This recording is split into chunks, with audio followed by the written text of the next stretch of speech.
and welcome to episode 47 of Toke Signals TV, where we bring you the biggest in cannabis and hemp news stories every week. I'm Steve Elliott. I'm the editor at tokesignals.com, and I'll be guiding you through the news. First, let's look at our Toke Signals bud pick of the week. We have a very pretty strain this week called White Romulan. That's an indica dominant strain. It's a cross of Romulan and a strain called the White. Romulan being indica and the White being an indica sativa cross. I found these pretty flowers at MMJ Universe in Black Diamond, Washington. That's a farmer's market. And if you live in Washington and have a patient authorization, you really should check it out. Let's do the news now, shall we? In the United States this week, marijuana use has increased as concern over health risks has declined. More Americans are using marijuana as their concerns over its health risk declines, and this is according to a report released on Thursday from the United Nations Office on Drugs and Crime.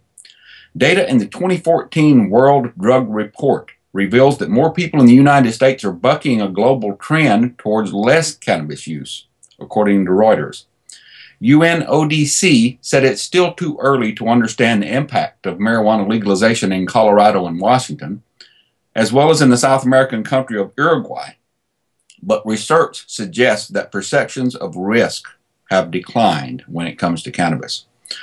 Worldwide cannabis use seems to have decreased, according to the report, mainly reflecting a decline in some countries in Western and Central Europe. However, in the United States, the lower perceived risk of cannabis use has led to an increase in its use, the UNODC report said. The number of Americans aged 12 and older who used marijuana at least once in the past year increased from 10.3% in 2008 to 12.1% in 2012, according to this new report. Also rising, according to the report, were the numbers of admissions for patients seeking to stop using cannabis. But those numbers are greatly skewed by court-ordered drug treatment. Most patients undergoing so-called marijuana rehab are forced to be there under threat of jail. The UN's International Narcotics Control Board in March launched a counteroffensive against what it called misguided initiatives legalizing cannabis in Colorado, Washington, and Uruguay. Drug traffickers will choose the path of least resistance, so it is essential that global efforts to tackle the drug problem are unified, claimed INCB President Raymond Yans. When governments consider their future policies on this, the primary consideration should be the long-term health and welfare of the population, he said. Yans ridiculously claimed that marijuana legalization poses, quote, a very grave danger to public health and well-being. Also this week, the Pope says nope to dope. Yes, the pontiff opposes marijuana legalization. It's Hail Mary, but hold the Jane, according to Pope Francis, who just proved that there are definite limits to how cool the cool new Pope is willing to be. Could he who is without sin cast out the stoners?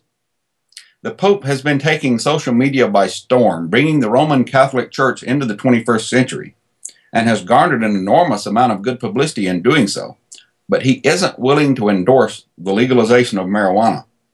The pontiff told members of a drug enforcement conference meeting in Rome on Friday that even limited attempts to legalize recreational drugs are not only highly questionable from a legislative standpoint, but they fail to produce the desired effects, he claimed.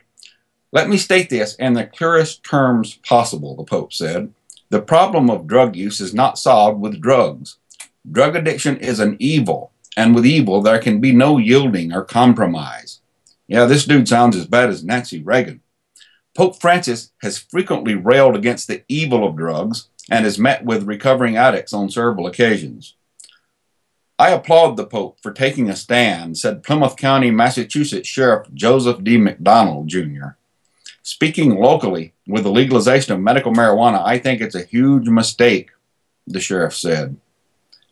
But the Pope's pronouncement won't have much effect in the real world, according to some drug policy observers.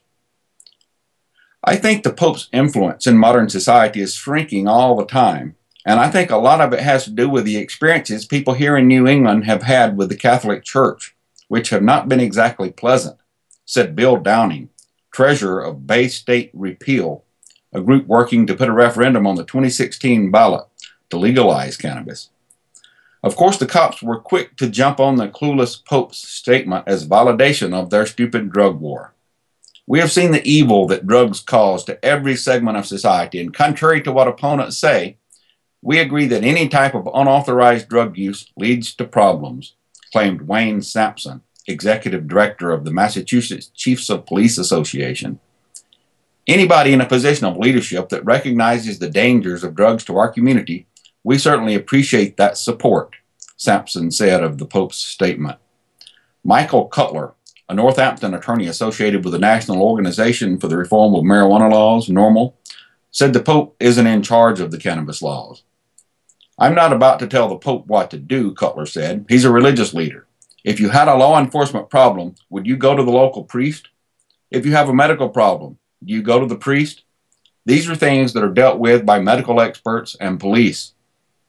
We've had decriminalization for 6 years and the sky hasn't fallen, Cutler said. The question is no longer whether we are going to have legalized marijuana. The only question is on what terms. In the United States this week, the House of Representatives, a committee, voted to block marijuana decriminalization in Washington, D.C.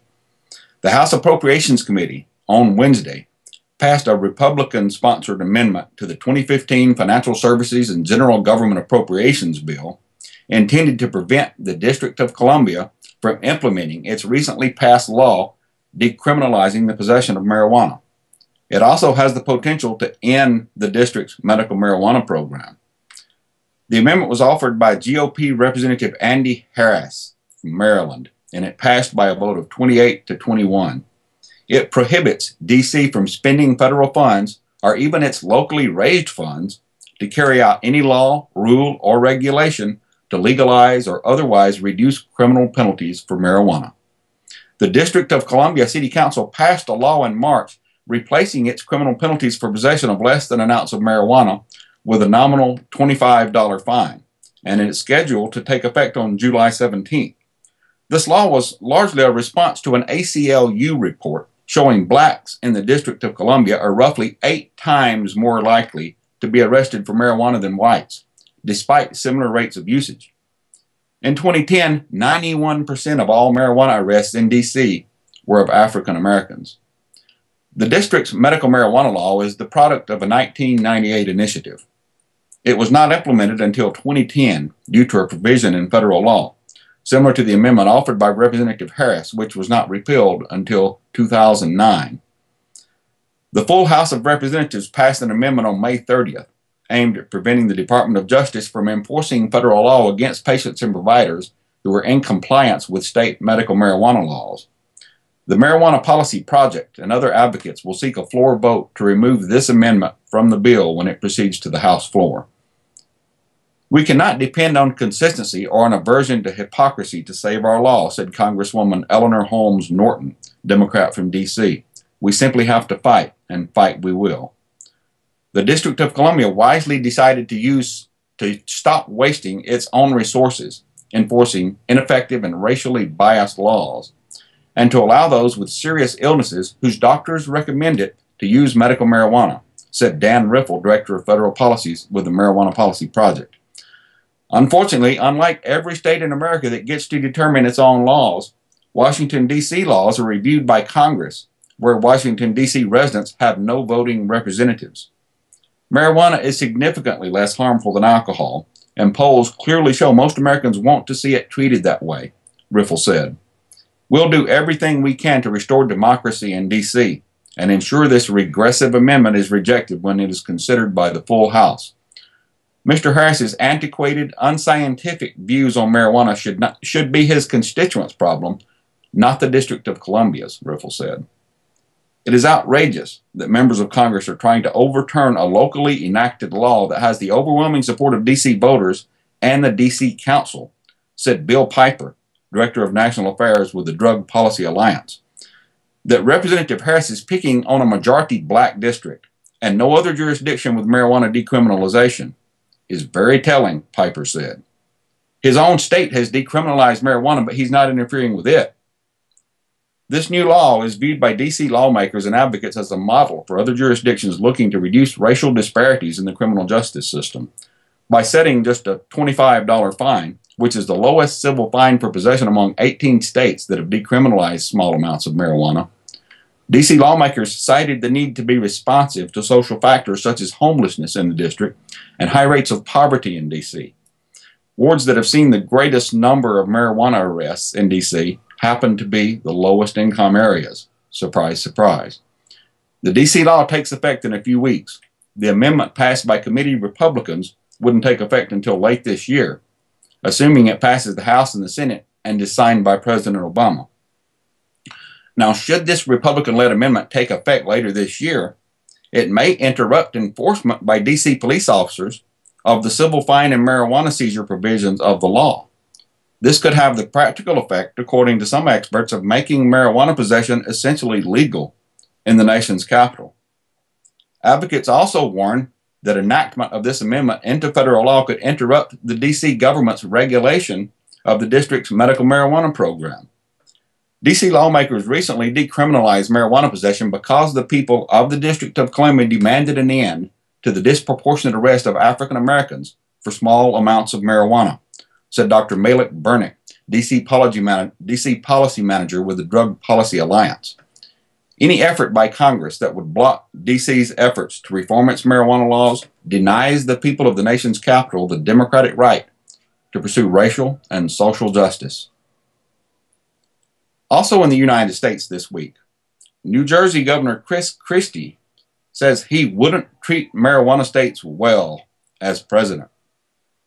Republican New Jersey Governor Chris Christie said last Friday that states which have legalized marijuana probably wouldn't be treated well if he was president. The governor was campaigning with New Hampshire GOP gubernatorial candidate Walt Havenstein when he was asked by Brink Slattery, a Republican running for state representative, "I know that you have some ambitions for D.C. perhaps. If you were president, how would you treat states that have legalized marijuana?" "Probably not well," Christie responded, walking away from the conversation. "Not well, but we'll see. We'll have to see what happens." Christie's statement was captured in a video shot by Matt Simon, New England political director for the Marijuana Policy Project. It's one thing for Governor Christie to say he doesn't like what's happening in Colorado. Quite another thing for him to threaten federal interference if he became president, Slattery said. Widely and generally speaking, that reflects his philosophy on marijuana, legalization, and restrictions for medically based programs, said Michael Druniak, Christie's press secretary, of the governor's comment. 23 states have legalized cannabis for medicinal purposes, with New York being the latest. Colorado and Washington have legalized recreational use as well, and Alaska votes on legalization in August. Either Chris Christie truly doesn't have any future political ambitions, or he hasn't gotten the memo that poll after poll shows that a supermajority of American voters wants the federal government to butt out of state marijuana laws, said Tom Angel of the Marijuana Majority. Blocking sensible reforms in his own state as governor is one thing, but insinuating that he'd expend federal resources to overturn the duly enacted laws of other states is completely out of touch. Christie slammed Colorado's legalization during an April radio program, claiming it fomented a quality of life problem that he didn't want in New Jersey, where, by the way, 1 out of 4 adults live with his or her parents, according to the U.S. Census Bureau. Christie's statement prompted the office of Democratic Colorado Governor John Hickenlooper to release statistics comparing New Jersey unfavorably with Colorado, including quality of life rankings. In Washington state this week, it was announced that retail marijuana stores are expected to open on July 8th. The first group of about 20 retail marijuana stores are slated to open in Washington state on July 8th, if all goes according to plan. Now, of course, we were also told that the first stores would already be open by now, so a wait-and-see attitude might be best. The Washington State Liquor Control Board plans to issue the first retail marijuana licenses on Monday, July 7th. And the new licensees will use the first 24 hours to get the cannabis into their store tracing programs. Once that's done, the stores can open on July 8th, according to Brian Smith, Communications Director at the LCB. Pricing at the stores, opening as part of the implementation of limited legalization measure I-502, isn't expected to be very consumer friendly. I would assume $20 to $25 a gram until the producers reduce their prices, said Michael Perkins, who said he expects to open a store in Seattle on July 8th. Perkins said that even at those prices, quote, I expect to run out of product. These estimated prices come as a surprise to no one who's been paying attention, but it should be noted that the Washington Office of Financial Management had placed a price estimate of $12 per gram on the retail customer. I-502 imposes a 25% tax on each step of the process. So when cultivators sell to producers, the producers pay a 25% rate. When producers sell to retailers, the retailers pay 25%. And when you buy it in the pot store, you'll pay a 25% tax too. The retail pricing for top shelf product could be in the $20 to $25 range, agreed a spokesman for Spokane Greenleaf, another of the first 20 licensed retail marijuana stores in Washington. Lowest prices expected in the $12 to $15 per gram range, according to Spokane Greenleaf. It's all just speculation at this point, but I expect them to be higher than black market, certainly, said Austin Lott, owner of the Fresh Greens store in Winthrop, which also expects to be among the first licensees. We've heard of some growers pushing for $5,000 or more per pound to the retailer, but we've also heard from a number of growers who are selling at less than $3,000 a pound, Ellison reports in the PI. Because I-502 only specifically mentions usable marijuana and infused products, the law wasn't written very well at all. The Liquor Control Board has decided that hash oil, and other concentrates cannot be sold at state-licensed retail marijuana stores.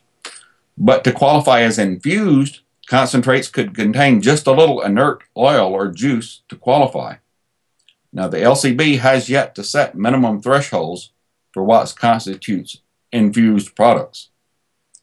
We've kept in mind geography and population, and retail licenses will be spread around the state, claimed the LCB's Smith, despite the fact that Washington Attorney General Bob Ferguson said that municipalities can ban the pot stores, and many of them already have. Once these licenses are awarded, the Liquor Control Board will publish a list of the new licensees. Anyone who can prove they're 21 years of age or older will be allowed to buy up to an ounce of marijuana, 16 ounces of cannabis-infused edibles, and 72 ounces of infused liquids. Giving away marijuana under I-502 is considered the same as selling it, and only licensed sellers are allowed to do that. You could face a felony charge for giving marijuana to someone, including passing them a joint, if a cop really wants to be an ass about it. You'll only be able to legally smoke marijuana in your own home and out of view of the general public. Anywhere else you could get a civil fine like a jaywalking ticket. No home cultivation is allowed under I-502. If you want marijuana, you have to go buy it from a state-licensed store. Growing even one small pot plant is considered manufacturing marijuana, and you will get a felony charge. In Minnesota this week, the medical marijuana battle is turning to patients in chronic pain. Now, when Minnesota lawmakers passed a medical marijuana law last month, they left out the largest potential group of patients in the state, those with chronic pain, and they did so on purpose. But the debate isn't over, and the outcome could determine whether Minnesota's medical marijuana program helps a few thousand people or a few 100,000. Medical marijuana advocates got their first victory in the state last month after more than a decade of effort at the Capitol. The new law covers 9 conditions, including cancer and epilepsy, with each category expected to generate from 100 to 1,000 patients. In all, Minnesota estimates there will be 5,000 patients in the program, which is scheduled to begin providing marijuana on July 1st, 2015. In states like Colorado and Oregon, at least 94% of medical marijuana patient participants list chronic pain as their qualifying diagnosis.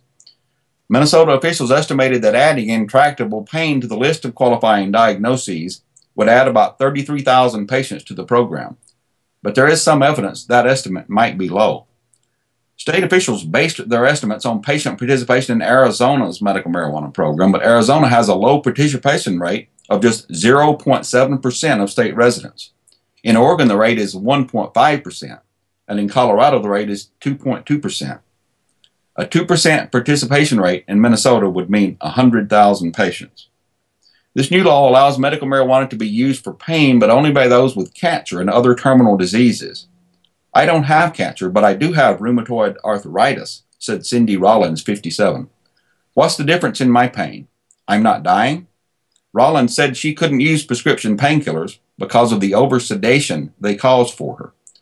Minnesota's new medical marijuana law doesn't allow patients to smoke cannabis. Only liquids, pills, or vaporizers are legal. State officials estimate that that restriction may reduce enrollment by up to 10%. Advocates, still charged up from an impressive victory, including winning by 2-to-1 margins in both the Minnesota House and the Senate, said they will renew the debate next legislative session. House members are up for re-election in November. They've proven more resistant to medical marijuana than the state Senate. Minnesota's medical marijuana law requires that the State Commissioner of Health rule in the next 2 years if intractable pain should be added to the list of qualifying conditions. Such a ruling would then need the approval of the legislature. Cannabis-based medications have, in fact, been demonstrated to relieve pain and can be useful for patients whose symptoms aren't adequately alleviated by conventional treatment, according to a paper in a peer-reviewed German medical journal. The evidence supporting Minnesota's approved medical marijuana diagnoses, including HIV/AIDS, glaucoma, and epilepsy, appears to be no greater than the evidence supporting pain treatment with cannabis. Many patients being treated with opioids like Vicodin and Percocet become physically dependent on the medication. There's a direct link between the increased use of pharmaceutical opioids and the rise of heroin use, according to drug abuse experts. The potential for a greatly enlarged medical marijuana program shouldn't lessen the political will to add chronic pain to the list of qualifying conditions, according to Heather Azzi, director of Minnesotans for Compassionate Care. That number may intimidate some people, Azzi said. It won't be a program where you can go to a doctor and say my knee hurts and get a prescription for medical marijuana. We need to trust our doctors, Azzi said. This is medicine. That's the fundamental part. In Pennsylvania this week, the Philadelphia City Council voted to decriminalize marijuana with a veto-proof 13-3 majority on Thursday. The Philadelphia Police Department could stop arresting people for possessing small amounts of cannabis under the bill, with every Democrat on the council voting in favor of it and every Republican voting against it. Democratic Mayor Michael Nutter has until September to make a decision, reports WPBI-TV. Even if he chose to veto it, there are enough votes to override his veto. Mayor Nutter doesn't have to take any action at all on the bill, according to Councilman Jim Kinney's Director of Legislation, Jim Engler, until the council is back in session in September.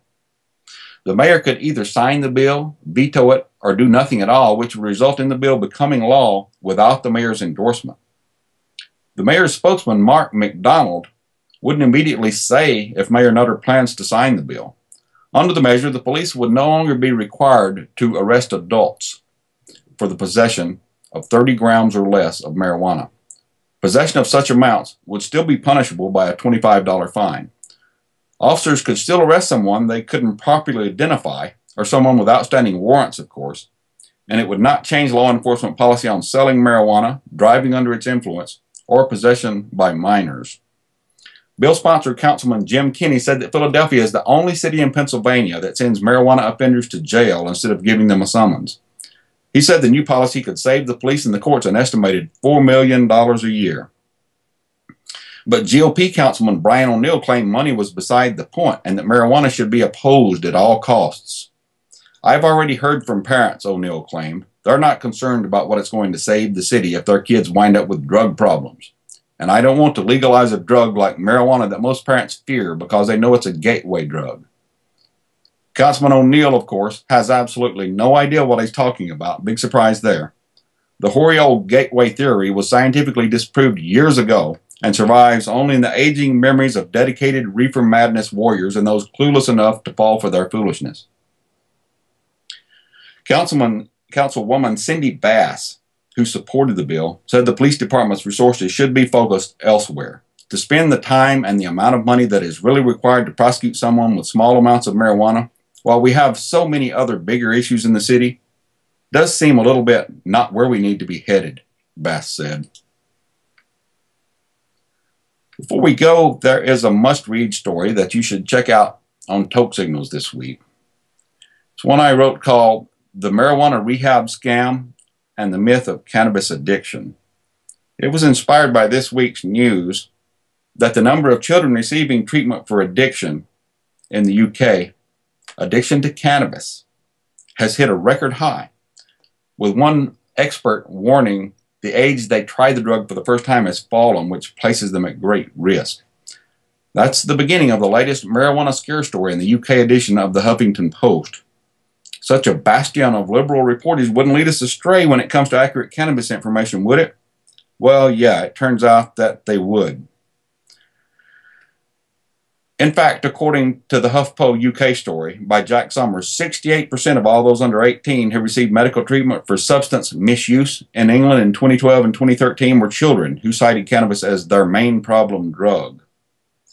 While apparently these 13,581 kids represent a cannabis crisis in Summers' mind, what they really signify is the good sense of British youth in choosing a non-lethal recreational drug, because marijuana won't kill you, as for instance alcohol or heroin could. Think I'm bullshitting?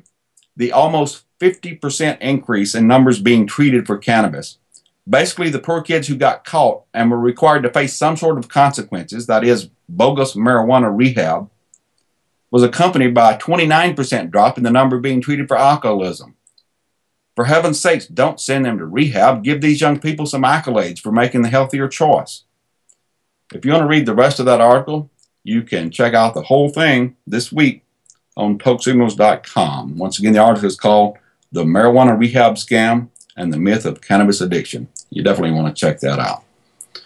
Until next time, I hope you decide to stay lifted.